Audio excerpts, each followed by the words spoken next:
পড়াশোনা করে কি হইব সুজন? যাও কামে লাগে পড়ো, সংসারে বাড়তি আয়ের প্রয়োজন আছে। না বাপজান, আমি লেখাপড়া শিক্ষা ভবিষ্যতে ডাক্তার হইতে চাই। সব পর বেয়াদ পোলা, আদার ব্যাপারী জাহাজের খবর নিয়ে কাম নাই।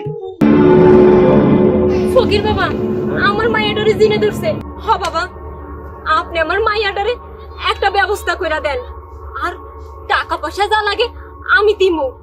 জিন আমার মাইয়াটারে অনেক কষ্ট দিতাছে। জিন ছাড়াইয়া ভাবছি মাইয়াটারে একটা বিয়া দিয়া দিমু। আমি এখন বিয়া করুম না, আমি লেখাপড়া করে নিজের পায়ে নিজে দাঁড়াইতে চাই। তুমি বিয়ার জন্য প্রস্তুত হয়ে যাও। ওই যৌতুকের কথা তো আপনারা আমারে আগে কর নাই, তাহলে তো আমি শুরু থেকেই এই বিয়াতে রাজি হইতাম না। আরে এই দেখি কোনো কর কথা? আজকাল তো সব জায়গায় এরকম লেনদেন হইতেই আছে, এটা তো নতুন কিছু না। বাবা, এই বিয়া বন্ধ করে দেন, এই বিয়া হইব না, আমি এই বিয়াতে রাজি না। তা শেষকালে একটা ছেলে সন্তান না থাকলে বংশ রক্ষা করবো কেটা? তাছাড়া আমরা বুড়া হইলে আমরা দেখভাল করবো কে? সবাই উপরে বলবা কি?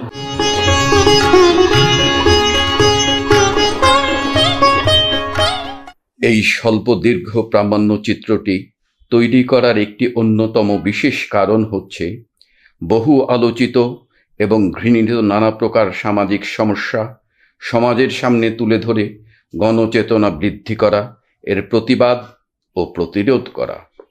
এই সমস্ত সামাজিক সমস্যার কারণ হিসাবে অশিক্ষা, কুশিক্ষা, অজ্ঞতা, কুসংস্কার ইত্যাদিকে মূলত চিহ্নিত করা যেতে পারে।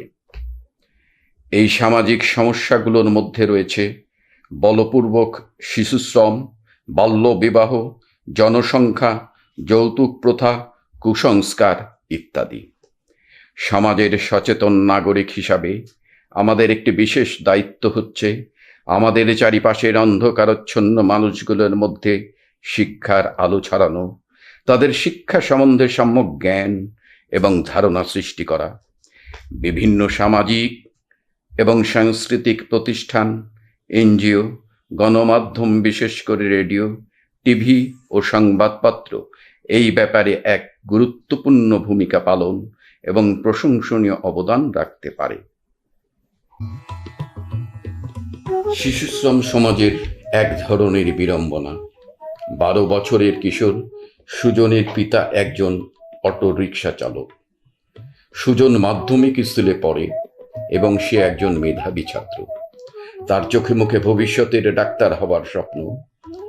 সুজনের বাবা প্রায় সুজনকে পড়াশোনা বাদ দিয়ে গ্যারেজে কাজ নেয়ার জন্য রাগারাগি, মাঝে মাঝে জোড়াজুড়ি করে।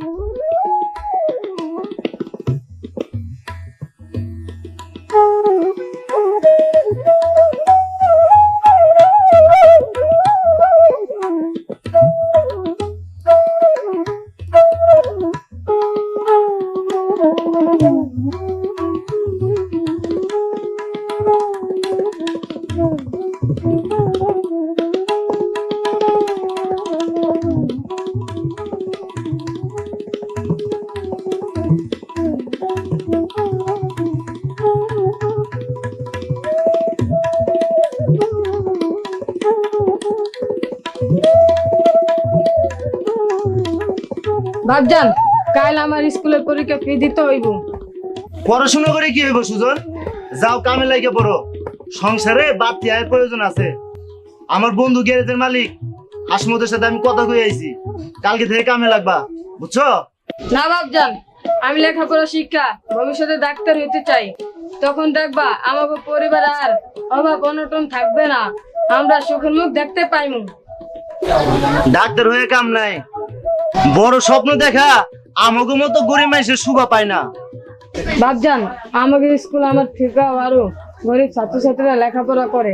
কই তাগো বাপ মা তো লেখাপড়া বাদ দিয়ে কাজে যেত কয় না, তো আপনি কেন কোন? সব কর বেয়াদ পোলা, আদার ব্যাপারী জাহাজের খবর নিয়ে কাম নাই।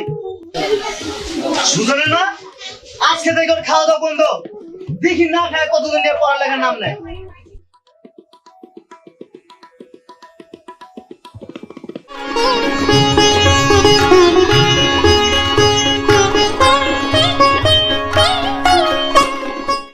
আমাদের দেশে বিশেষ করে গ্রামে গঞ্জে আজও মানুষ ভূত পেতনিতে বিশ্বাস করে। আর গ্রামবাসীর এই অজ্ঞতার সুযোগ নিয়ে কিছু ভণ্ড লোক ঝাড়ফুঁক করার নামে তাদের মাথায় কাঁঠাল ভেঙে খাচ্ছে আর 2 পয়স কামাচ্ছে।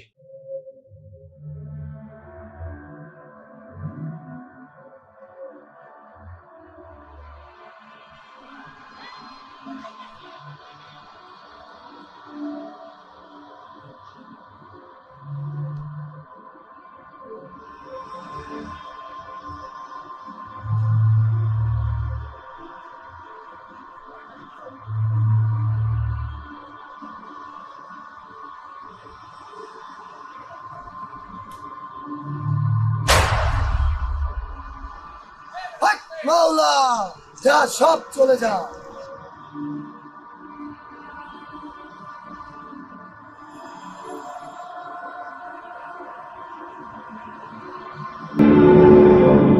ফকির বাবা, আমার মায়াটারে জিনে ধরছে। বহু ঝাড়ফুঁক করছি, কোনো কাম হয় নাই। আপনার নাম ডাক শুনে বহু দূর থেকে আইছি। বাবা, আপনি আমার মায়াটার একটা ব্যবস্থা করে দেন। মাওলা, মা চিন্তা করো না, এটা আমাকে 14 পুরুষের ব্যবসা, এইটা করেই আমরা খাই।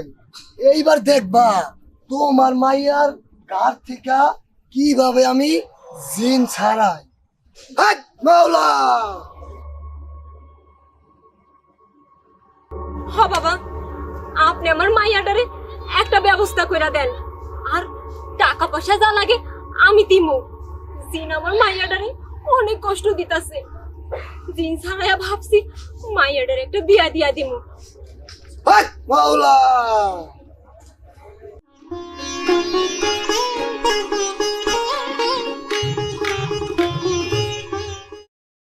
ঢাকার অনতি দূরে শ্রীনগর গ্রাম, আর সেই গ্রামের অবস্থাপূর্ণ মাতব্বর রহিমউদ্দিন শেখ। তার 3 ছেলে এবং 2 মেয়ে। বড় মেয়ের নাম শেফালি, তার বয়স 14 বছর। সে 8ম শ্রেণীর ছাত্রী। রহিমউদ্দিন এবং তার স্ত্রী কুলসুম বেগম শেফালিকে বিবাহ দেওয়ার জন্য উঠে পড়ে লেগে গেছে। জানামতে রহিমউদ্দিন পরিবারের বাল্যবিবাহ একটি প্রচলিত প্রথা, যা দীর্ঘদিন ধরে চলে আসছে। শেফালি, শুনছো? জি বাবজান। তোমার লাইগা আমরা এখন ভালো ছেলের খোঁজ পাইছি। সামনের সপ্তাহে ছেলের বাড়ির থেকে তোমারে দেখতে আইব। বাবজান, আমি তো এখনো লেখাপড়া করতেছি, আর তাছাড়া আমার তো এখনো বিয়ার বয়সই হয়নি। দেখ শেফালি, আমাগো পরিবারে মেয়েরা বড় হইলে ঘরে বসাইয়া রাখতে নাই, তাড়াতাড়ি শ্বশুর বাড়ি পাঠাইয়া দিতে হয়, নইলে গ্রামের 10 জনে খারাপ হয়। আমি এখন বিয়া করুম না, আমি লেখাপড়া করে নিজের পায়ে নিজে দাঁড়াইতে চাই। তুমি বিয়ার জন্য প্রস্তুত হইয়া যাও, আর তা না হইলে তোমাকে আমরা জোর করে বিয়া দিমু। তোমার কোনো কথাই শুনুম না। কইছি না আমি এখন বিয়া করুম না। দয়া করে আপনারা এই ব্যাপারে আমারে কেউ জোরাজোরি করবেন না, এর ফল কিন্তু ভালো হইব না। বেশি বাড়াবাড়ি করলে আমি কিন্তু পুলিশের কাছে বিচার দিতে বাধ্য হব। তখন বুঝবেন নাবালিকা বিয়া দেওয়ার মজা কারে করে।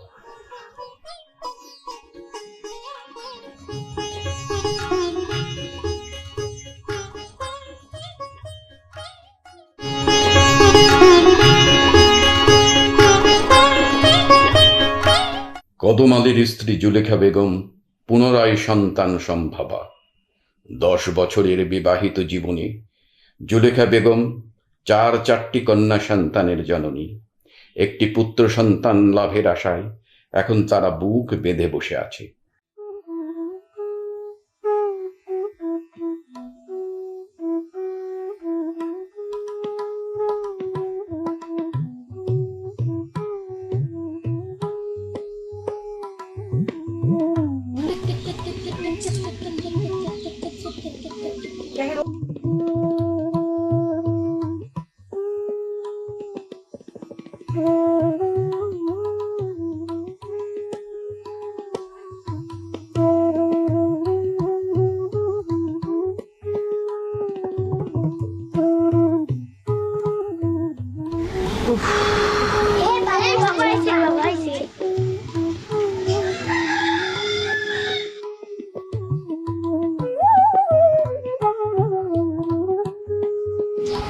ভাই সাহেব, আপনার একটা কথা জিগাই। শুনলাম আমাকে ভাবি নাকি আবার মা হইতে যাইতেছে।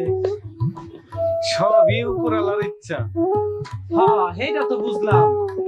যা দিনকাল করছে, বেশি সন্তান কইরা করবেন দেখি। বাচ্চাকে ঠিক মতো খাওয়াইয়া পড়াইয়া মানুষ না করতে পারলে তো সবই বৃথা। এইটা তুমি ঠিকই কইছো। তা শেষকালে একটা ছেলে সন্তান না থাকলে বংশ রক্ষা করবো কেটা? তাছাড়া আমরা বুড়া হইলে আমরা দেখভাল করবো কে? সবাই ভুল করে বলবা কি?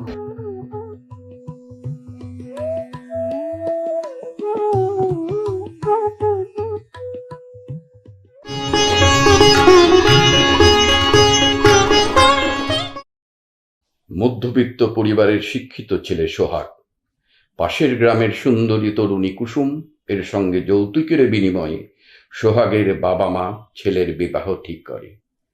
পাছে কুসুম এই ব্যাপারটা জানতে পারে এবং এই বিয়েতে অসম্মতি প্রদান করে, এই ভয়ে কুসুমের বাবা মা মেয়ের কাছে এই ব্যাপারটি সম্পূর্ণভাবে গোপন রাখে। কনে সাজার অনুষ্ঠানে কুসুম যৌতুকের কথাটা জানতে পারে তার এক বান্ধবীর কাছে।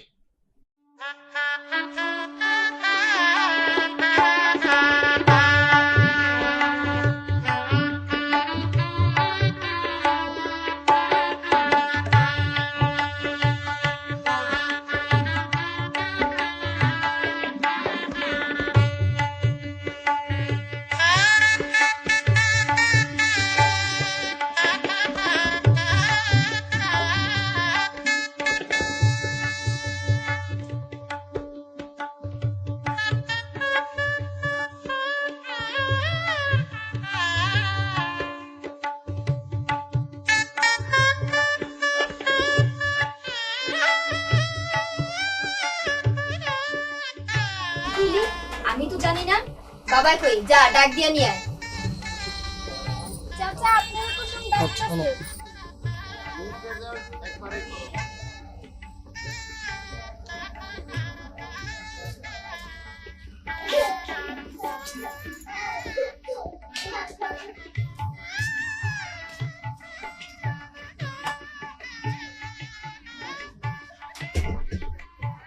কুসুমা, তুমি আমার ডাকছো?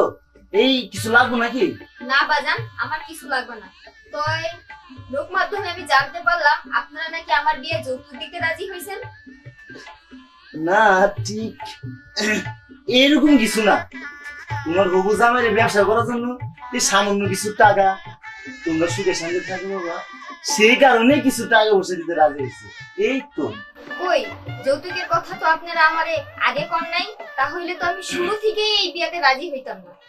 আরে এইটা কি কোনো কর কথা? আজকাল তো সব জায়গায় এরকম লেনদেন হইতেই আছে, এটা তো নতুন কিছু না। বাবা, এই বিয়ে বন্ধ করে দেন। এই বিয়ে হইব না, আমি এই বিয়েতে রাজি না।